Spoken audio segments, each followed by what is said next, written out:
Let's talk about something that's maybe not the most glamorous topic, but it is so important for every cat owner out there.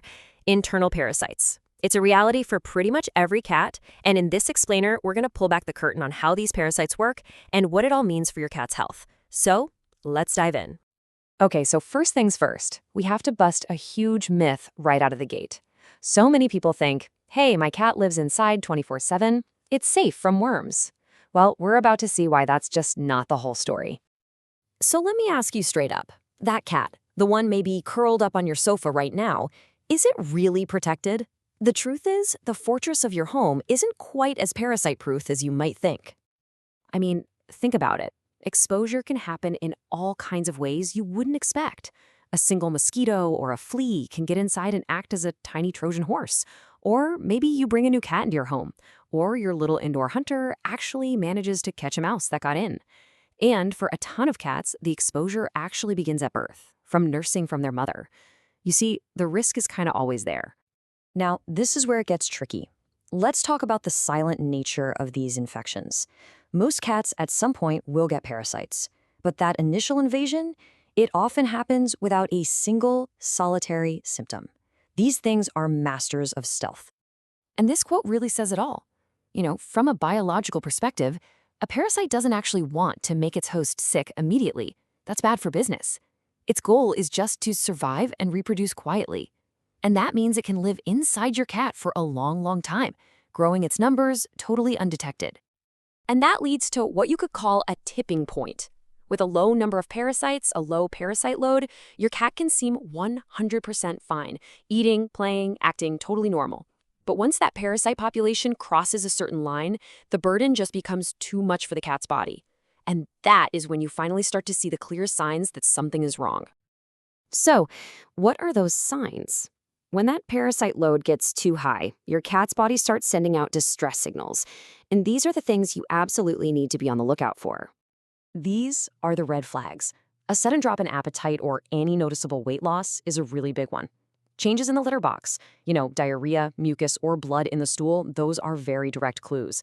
Anemia can cause their gums to look pale, and you might even notice this strange thing where their third eyelid starts to show. If you see these signs, it's a signal that the silent invasion is now an active threat. Now you might be wondering, well, don't cats have an immune system to fight this stuff off? And the answer is yes, but it's complicated. Their natural defenses are pretty amazing, but they aren't always a guarantee of protection. In a healthy adult cat, the immune system can, and often does, learn to recognize and suppress these parasite populations. It keeps the numbers low, and it prevents the cat from getting sick. It's a fantastic natural defense system, but it doesn't work the same for all parasites or for all cats. And here's the crucial difference. Immunity really depends on the type of worm. With parasites like ascarids, which are roundworms, and hookworms, their larvae actually migrate through the cat's body tissues. That journey seems to be what really triggers a strong immune response. Tapeworms, on the other hand, don't do that, so the cat's body never really builds up a solid resistance. And that's why tapeworm infections can just keep coming back. And of course, age is a massive factor here. A kitten's immune system is just getting started, which makes them way more vulnerable. An infestation that a healthy adult cat could handle might be completely debilitating, or even fatal for a little cat under 6 months old. Their lack of resistance just puts them at a much higher risk. Okay, this brings us to one of the most fascinating and challenging parts of this whole topic, the hidden threat of dormant larvae. This idea explains how a cat that seems perfectly healthy can suddenly get a parasite infection, almost like it appeared out of thin air. So get this, some larvae can go into a dormant state. They basically build a little wall around themselves in a cat's tissues and just wait. They're like little time bombs. And a few key things can trigger them to wake up. A super stressful event like a surgery or a bad illness, drugs that suppress the immune system like cortisone, and, this is a really important one, the hormonal changes that happen in a mother cat after she gives birth. And this lactation problem is absolutely crucial to understand. When those dormant larvae wake up in the mother cat, they travel right into her milk. The kittens then get infected while they're nursing. And here is the single most important takeaway from this entire discussion. This can happen even if the mother was recently dewormed. Why? Because most deworming medicines just can't get to those larvae that are walled off and hiding in the tissues.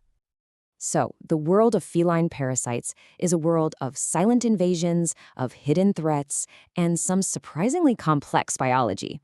They're an unseen but very real challenge for every cat out there. So that leaves us with one final question to think about. Knowing that even the healthiest looking indoor cat can be facing this hidden battle, how does that change the way you see your own cat's health?